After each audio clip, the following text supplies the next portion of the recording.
दोस्तों 22 जनवरी को रामलला की प्राण प्रतिष्ठा कार्यक्रम है, लेकिन कांग्रेस ने रामलला की प्राण प्रतिष्ठा का निमंत्रण ठुकरा चुकी है। आप ये भी कह सकते हैं कि कांग्रेस ने राम की प्रतिष्ठा को ही तार तार कर दिया है। राम इस देश को त्यागशील और संकल्प सिखाते हैं, लेकिन कांग्रेस राम के विचारों से कोसों दूर खड़ी नजर आती है।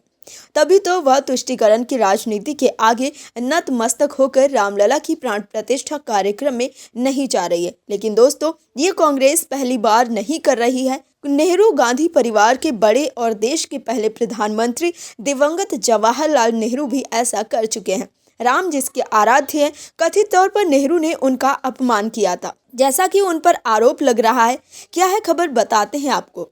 इसी महीने 22 जनवरी को राम नगरी अयोध्या में होने वाले प्राण प्रतिष्ठा समारोह का न्योता ठुकराने को लेकर भारतीय जनता पार्टी ने कांग्रेस पर चौतरफा हमला शुरू कर दिया है। बीजेपी का कहना है कि कांग्रेस ने तुष्टीकरण के लिए न्योते को अस्वीकार कर दिया। इसने ये भी कहा कि जवाहरलाल नेहरू की कांग्रेस हिंदू धर्म के खिलाफ है। केंद्रीय मंत्री प्रहलाद जोशी ने कहा कि तुष्टीकरण के लिए कांग्रेस पार्टी लगातार हिंदू मान्यताओं का विरोध कर रही है।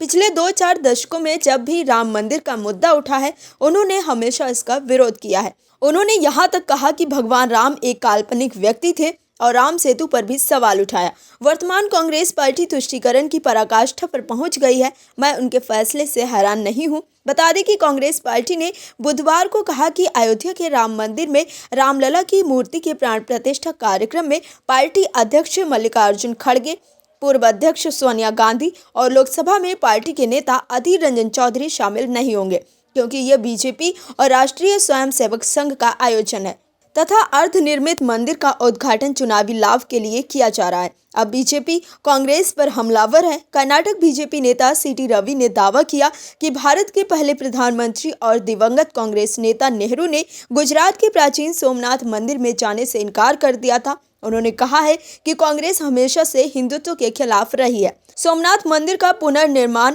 सरदार वल्लभ भाई पटेल, बाबू राजेंद्र प्रसाद और के.एम. मुंशी ने किया था। उस दौरान जवाहरलाल नेहरू प्रधानमंत्री थे। वह सोमनाथ नहीं गए तो कांग्रेस का मौजूदा नेतृत्व अयोध्या कैसे जा सकता है। उन्होंने कहा कि ये नेहरू की कांग्रेस है, ये गांधी की कांग्रेस नहीं है। महात्मा गांधी रघुपति राघव राजाराम गाते थे और आज कांग्रेस प्राण प्रतिष्ठा समारोह में शामिल नहीं हो रही है। इससे पता चलता है कि कांग्रेस हिंदू धर्म और हिंदुत्व के खिलाफ है।